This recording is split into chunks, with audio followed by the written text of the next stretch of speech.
Hey guys, G.I. Joe here. Welcome back to my bunker in Atlanta.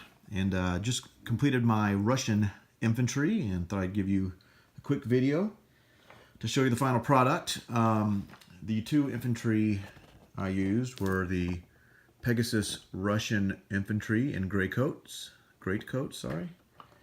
And then also by Pegasus, the Russian in their winter dress, set 2. So some great sculpts, and here are some of the ones that I have, and I'll show you.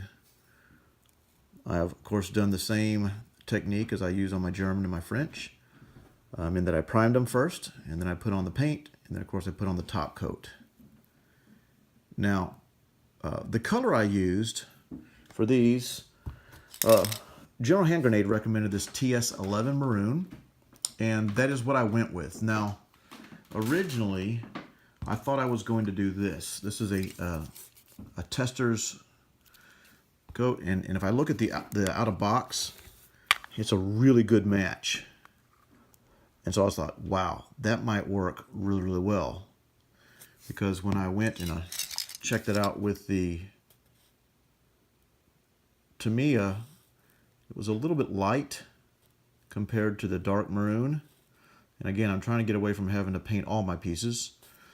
But when I actually painted the piece with this testers, as you can see, again, here's the out of box. So that's pretty close. But then when I actually painted a piece for a test, this is what it looked like. It was a lot darker than that. So I really didn't like this color in general. It's kind of a milk chocolate kind of color, and it was darker than this, so I decided to go ahead and go with what General Hand Grenade recommended, and that was a TS11 by Tamiya.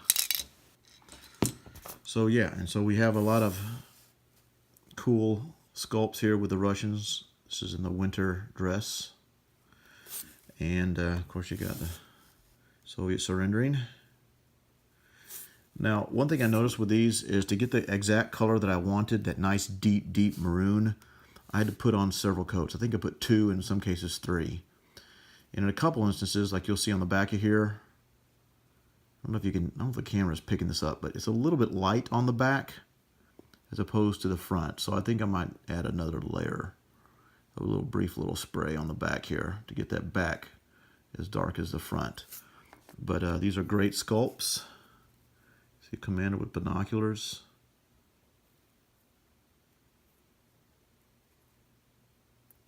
So, and then of course I had these sitting on foam, and so I had to kind of sand the bottom of these as well, because when I would spray this with paint, it would kind of stick to the foam, and when you pull it up, foam would get stuck on the bottom. But nevertheless, great sculpts. Love these pieces. Love the paint. Thanks, General Hand Grenade, for the recommendation on the TS11 maroon. And I just picked it up at Hobbytown, USA, down here in Marietta, Atlanta area. So, okay, I'm going to go to the board and let you see what it looks like on my board. All right, here we are out in the east. I decided, since I had so many custom infantry, to put down tons of soldiers as opposed to a couple red chips. Of course, I haven't done my Japanese infantry yet. That'll be coming up soon. Come over here to the west, and you see all my custom Soviets posing against my custom Germans. Now, on this video, it's really hard to tell between the black of the Germans and the deep maroon of the Soviets, but of course the lighting is not great either. But if you look at this live, it's not as drastic. Now, it is more of a difference, I should say. It's not as close as you would think, as this video might be showing. Now, if I look at an actual piece, I want you to see how it compares. So as you can see, the Soviets are, this TS11 is darker than the out of the box. However, again, I decided to go ahead and paint. I love this color a lot, and what I'm going to do is I'm going to kind of play around with this for a while and see if this bothers me. And if it bothers me that these don't match as well, then I'll eventually maybe paint all of my Soviet pieces, all the out-of-box pieces as well, you know, the tanks and planes and such. But I love this color, TS11. But for right now, it doesn't bother me, but, you know, we'll see what happens later on. All right, guys, hope you enjoy, and we'll see you next time. Thanks.